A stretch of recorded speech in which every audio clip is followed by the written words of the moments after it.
خوش آمدید۔ آج ہم رشتوں کی دنیا میں ایک گہری نظر ڈالیں گے، خاص طور پر یہ سمجھنے کی کوشش کریں گے کہ مرد اور عورت محبت اور تعلق کو کیسے محسوس کرتے ہیں اور ان کا اظہار کیسے کرتے ہیں۔ بالکل۔ اور اس سفر میں ہماری رہنمائی کرے گی جان گرے کی مشہور زمانہ کتاب men are from Mars women are from Venus. جی ہاں، یہ کتاب واقعی مردوں اور عورتوں کے درمیان جو فرق ہیں ان کو سمجھنے میں ایک سنگ میل کی حیثیت رکھتی ہے۔ آج ہم خاص طور پر اس کے دو اہم ابواب یعنی 10 اور 11 پر بات کریں گے۔ جی، لیکن آگے بڑھنے سے پہلے یہ واضح کرنا بہت ضروری ہے کہ یہ پروگرام کتاب کا کوئی لفظ بلفظ ترجمہ نہیں ہے۔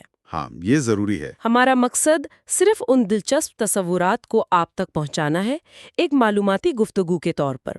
تو ممکن ہے کہ کوئی بات تھوڑی مختلف انداز میں بیان ہو یا کوئی چھوٹی تفصیل شاید رہ جائے۔ جی بالکل، یہ صرف آگاہی کے لیے ہے، مقصد سمجھنا اور سمجھانا ہے۔ تو آئیے شروع کرتے ہیں۔ باب 10 عنوان ہے مخالف جنس کے ساتھ پوائنٹس کیسے سکور کریں۔ یہ نام ہی بڑا دلچسپ ہے۔ ہاں ہے نا، یہ خیال کہ رشتوں میں محبت کے اظہار کو سکور کیا جا سکتا ہے۔ جی، اور یہیں سے بات دلچسپ ہوتی ہے۔ بنیادی خیال یہ ہے کہ مرد اور عورت محبت اور تعریف کے اظہار کو نہ صرف الگ الگ اہمیت دیتے ہیں بلکہ ان کی نزدیک ان کی ویلیو یا پوائنٹس بھی الگ الگ ہوتے ہیں۔ ہاں، یوں سمجھیں جیسے دونوں مختلف کرنسی استعمال کر رہے ہوں۔ بالکل۔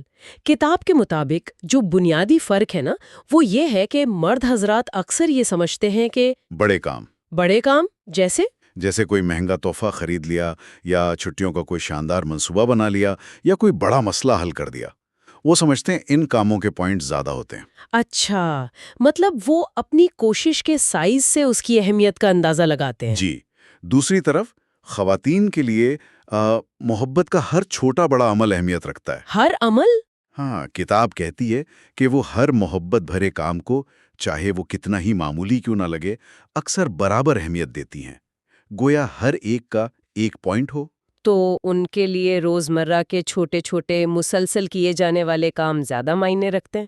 بالکل، اور یہی فرق جو ہے نا، اکثر غلط فہمیوں اور مایوسی کی جڑ بن جاتا ہے۔ کیسے؟ دیکھیں، مرد شاید اپنی پوری توجہ کسی بڑے کام پر لگا دے، وہ سوچے گا اس سے بہت پوائنٹس ملیں گے، اور اس دوران وہ روزمرہ کے ان چھوٹے چھوٹے محبت بھرے کاموں کو شاید نظر انداز کر دے، جن سے عورت کو اپنی اہمیت اور محبت کا احساس ہوتا ہے۔ بالکل۔ کتاب میں پیم اور چک کی مثال بھی ہے۔ چک سمجھتا تھا کہ اس کا کامیاب کیریئر، اچھی آمدنی، یہ سب کافی ہے، مطلب وہ بڑے پوائنٹس کما رہا ہے اپنی طرف سے۔ جی، لیکن پیم کو مسلسل نظر انداز کیے جانے کا احساس ہوتا تھا، کیونکہ اسے وہ روزمرہ کی چھوٹی چھوٹی توجہ نہیں مل رہی تھی جس کی اسے ضرورت تھی۔ یہ پوائنٹس کا نظام سمجھنا تو واقعی آنکھیں کھول دیتا ہے۔ یہاں ایک اور اہم تصور ہے محبت کا ٹینک، یعنی لو ٹینک۔ محبت کا ٹینک، یہ کیا ہے؟ کتاب اسے گاڑی کے فیول ٹینک سے تشبیہ دیتی ہے۔ اچھا۔ جیسے گاڑی چلنے کے لیے مسلسل فیول چاہیے، اسی طرح عورت کو یہ محسوس کرنے کے لیے کہ اسے پیار کیا جاتا ہے، اس کی قدر کی جاتی ہے، محبت کے چھوٹے چھوٹے مسلسل اظہار کی ضرورت ہوتی ہے۔ تو یہ چھوٹے چھوٹے عمل اس کے محبت کے ٹینک کو بھرا رکھتے ہیں؟ جی ہاں۔ تو یہ چھوٹے کام کس قسم کے ہو سکتے ہیں؟ کتاب میں تو آپ نے کہا 101 مثالیں ہیں، کچھ عام سی مثالیں؟ بہت سی ہیں، جیسے اچانک سے گلے لگا لیا، کام سے واپسی پر بس ایک پھول لے آئے، یا بغیر کہے گھر کے کسی کام میں ہاتھ بٹا دیا، بات کرتے ہوئے پوری توجہ سے سننا، بیچ میں نہ ٹوکنا۔ یہ سننا بہت اہم ہے۔ جی، اہم تاریخیں یاد رکھنا، یا بس دن میں ایک بار سچے دل سے کہہ دینا کہ تم اچھی لگ رہی ہو۔ یہ بظاہر معمولی لگتی ہیں مگر محبت کے ٹینک کو اوپر رکھتی ہیں۔ بالکل۔ اور جب عورت کا محبت کا ٹینک بھرا ہوتا ہے تو اس کا کیا اثر ہوتا ہے رشتے پر؟ جب عورت کو لگتا ہے کہ اسے سمجھا جا رہا ہے، اس کی قدر کی جا رہی ہے، تو وہ زیادہ پراعتماد محسوس کرتی ہے، زیادہ محبت کرنے والی اور زیادہ قبول کرنے والی بن جاتی ہے۔ اچھا، اور دلچسپ بات یہ ہے کہ یہ عمل مرد کے لیے بھی فائدہ مند ہے۔ وہ کیسے؟ جب وہ دیکھتا ہے کہ اس کی چھوٹی چھوٹی کوششیں بھی اس کی ساتھی کو خوشی دے رہی ہیں، تو وہ خود کو زیادہ مؤثر، زیادہ قابل محسوس کرتا ہے۔ اس سے ایک مثبت چکر شروع ہو جاتا ہے۔ یہ تو ہوئی عورت کی بات، اب ذرا مردوں کی طرف آتے ہیں۔ کتاب کہتی ہے کہ مردوں کو اپنی کوششوں کے لیے تعریف یعنی اپریسیشن کی شدید ضرورت ہوتی ہے، اس کا کیا مطلب ہے پوائنٹس کے حوالے سے؟ دیکھیں، مردوں کے لیے پوائنٹس صرف عمل پر نہیں ملتے، اچھا، بلکہ اس عمل پر ملنے والی تعریف اور مثبت رد عمل پر ملتے ہیں۔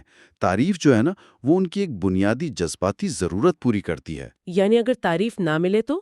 کہ ان کی کوششوں کو سراہا نہیں جا رہا، چاہے وہ کوشش کتنی ہی بڑی کیوں نہ ہو، تو وہ جذباتی طور پر پیچھے ہٹ سکتے ہیں یا مزید کوشش کرنا کم کر سکتے ہیں۔ گویا تعریف کے بغیر ان کے کیے گئے کام کاؤنٹ ہی نہیں ہوتے۔ تو اگر ایک عورت بہت سے گھریلو کام بھی کر رہی ہے لیکن مرد کو یہ محسوس نہیں ہو رہا کہ اس کی اپنی کوششوں کو جو وہ کر رہا ہے سراہا جا رہا ہے، تو عورت کی کیے گئے کام مرد کی نظر میں کم پوائنٹس حاصل کریں گے؟ ہاں، کتاب کے مطابق کچھ ایسا ہی ہے۔ مرد کی حوصلہ افزائی کا تعلق براہ راست اس بات سے ہے کہ اسے کتنا سراہا جا رہا ہے۔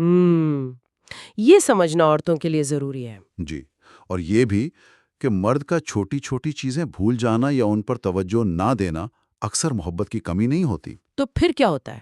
ہو سکتا ہے اس کی توجہ کسی بڑے ہدف پر مرکوز ہو۔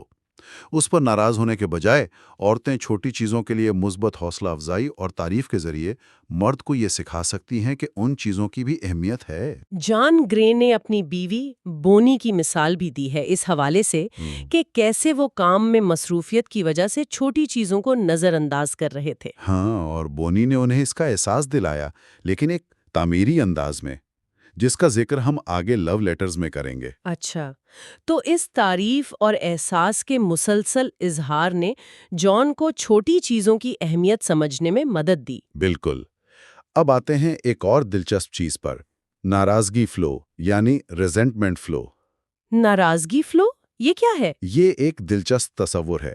کتاب کہتی ہے کہ جب عورت محسوس کرتی ہے کہ اس کی قدر نہیں کی جا رہی یا وہ رشتے میں دے زیادہ رہی ہے اور پا کم رہی ہے، تو وہ ایک طرح کے جذباتی فلو کا شکار ہو سکتی ہے۔ جذباتی فلو؟ جی، اس حالت میں وہ لاشعوری طور پر مرد کی کوششوں کی تعریف کرنے سے قاصر ہو جاتی ہے یا اس کے کیے گئے کاموں کو کم اہمیت دیتی ہے، گویا ان کے پوائنٹس کاٹ رہی ہو۔ یہ جان بوجھ کر نہیں ہوتا؟ نہیں، یہ ایک طرح کا غیر ارادی دفاعی رد عمل ہو سکتا ہے۔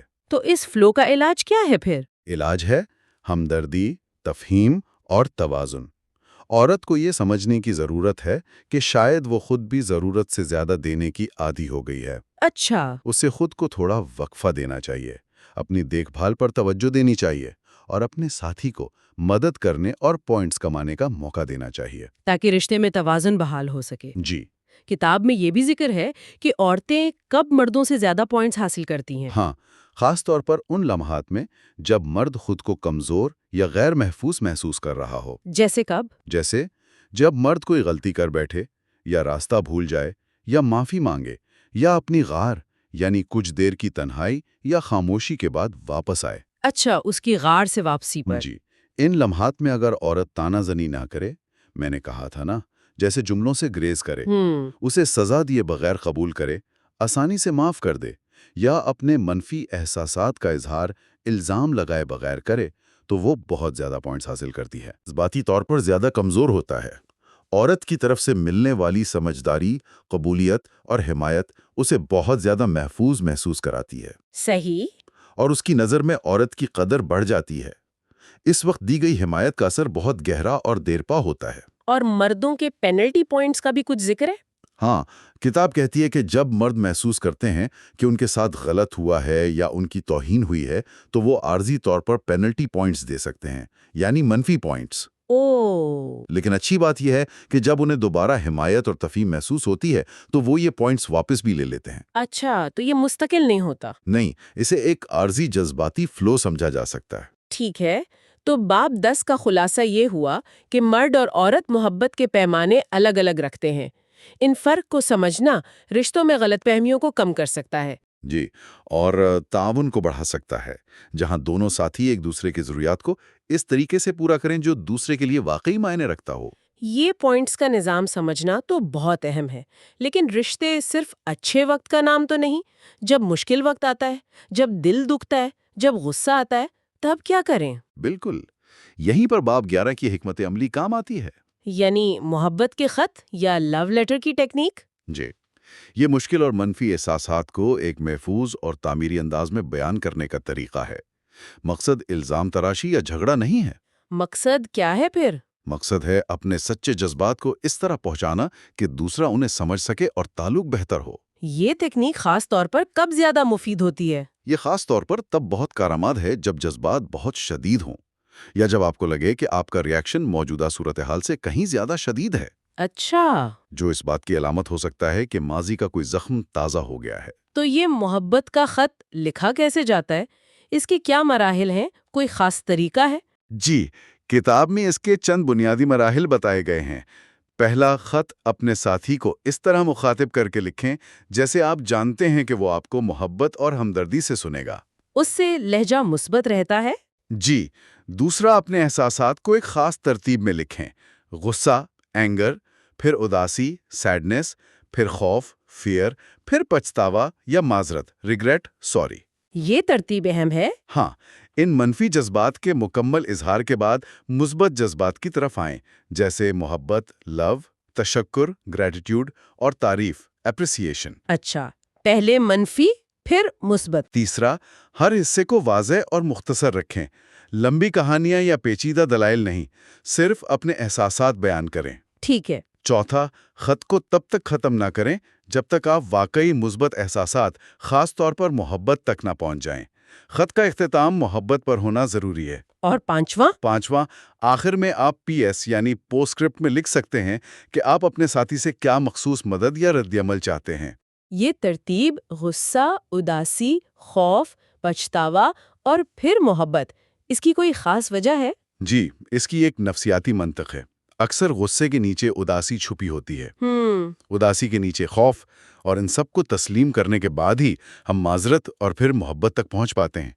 یہ ترتیب ہمیں اپنے جذبات کی تہوں کو کھولنے میں مدد دیتی ہے، تاکہ ہم صرف سطح پر موجود غصے پر ہی نہ اٹکے رہیں۔ بالکل۔ یہ ہمیں کتاب کے 90-10 اصول تک بھی لے جاتی ہے۔ 90-10 اصول وہ کیا ہے؟ کتاب کہتی ہے کہ اکثر جب ہم کسی موجودہ صورتحال پر بہت شدید جذباتی رد عمل ظاہر کرتے ہیں نا، جی، تو اس رد عمل کا 90% حصہ ہمارے ماضی کے حل نہ ہونے والے مسائل یا زخموں سے جڑا ہوتا ہے۔ 90%؟ جی، اور صرف 10% کا تعلق موجودہ واقعے سے ہوتا ہے۔ محبت کے خط لکھنے کا عمل ہمیں اس 90% کو سمجھنے اور اس پر کام کرنے کا موقع فراہم کرتا ہے، تاکہ ہم حال کو ماضی کے بوجھ سے آزاد کر سکیں۔ واہ، یہ تو بہت گہری بات ہے۔ جی۔ کیا جوابی خط یعنی رسپانس لیٹر کا بھی کوئی تصور ہے اس میں؟ جی، یہ بھی اہم ہے۔ جب ایک ساتھی محبت کا خط لکھتا ہے تو دوسرا ساتھی جوابی خط لکھ سکتا ہے۔ اس میں کیا لکھنا ہوتا ہے؟ اس میں وہ بتاتا ہے کہ اس نے خط پڑھ کر کیسا محسوس کیا، وہ اپنے ساتھی کے احساسات کو سمجھتا ہے اور وہ کیا کرنے کا ارادہ رکھتا ہے تاکہ صورتحال بہتر ہو۔ یہ دو طرفہ ابلاغ کو یقینی بناتا ہے۔ بونی اور جان کی مثال یہاں پھر آتی ہے کہ کیسے بونی کے لکھے ہوئے محبت کے خطوط نے نہ صرف جان کو بونی کے احساسات سمجھنے میں مدد دی، بلکہ جان گرے کو اپنی کتاب کے لیے بھی مواد فراہم کیا۔ یہ عملی مثال ہے کہ یہ ٹیکنیک کتنی طاقتور ہو سکتی ہے۔ لیکن کیا اس ٹیکنیک کو استعمال کرنے میں کچھ چیلنجز بھی ہیں؟ کیا یہ آسان ہے؟ ظاہر ہے چیلنجز تو ہیں۔ پہلی بات تو یہ کہ شدید غصے کی حالت میں فوراً خط لکھنا شاید مؤثر نہ ہو، پہلے تھوڑا پرسکون ہونا ضروری ہے۔ ٹھیک۔ دوسرا، یہ ضروری نہیں کہ آپ کا ساتھی ہمیشہ ویسا ہی رد عمل دے جیسا آپ چاہتے ہیں۔ یہ بھی ہے۔ تیسرا، یہ ایک عادت بنانے والی چیز ہے۔ ایک بار لکھنے سے شاید جادو نہ ہو، اسے مستقل مزاجی سے استعمال کرنا پڑتا ہے۔ یہ ایک ہنر ہے جسے سیکھنا اور بہتر بنانا پڑتا ہے۔ بالکل۔ اہم بات یہ ہے کہ مقصد الزام لگانا نہیں ہے، بلکہ دل کی بات پہنچانا اور تعلق کو گہرا کرنا ہے۔ بہت خوب۔ تو آئیے آج کی گفتگو کے جو اہم نکات ہیں انہیں ایک بار پھر سمیٹ لیتے ہیں۔ ضرور۔ باب 10 سے ہم نے سیکھا کہ مرد اور عورت محبت کے اظہار کو مختلف پوائنٹس دیتے ہیں۔ مرد اکثر بڑی کوششوں کو زیادہ اہم سمجھتے ہیں، اور انہیں اپنی ان کوششوں کے لیے تعریف کی ضرورت ہوتی ہے۔ جی، البتہ مثبت حوصلہ افزائی کے ساتھ وہ چھوٹی چیزوں کی اہمیت بھی سیکھ سکتے ہیں۔ اور عورتیں روزمرہ کے چھوٹے چھوٹے مسلسل محبت بھرے کاموں کو بہت اہمیت دیتی ہیں۔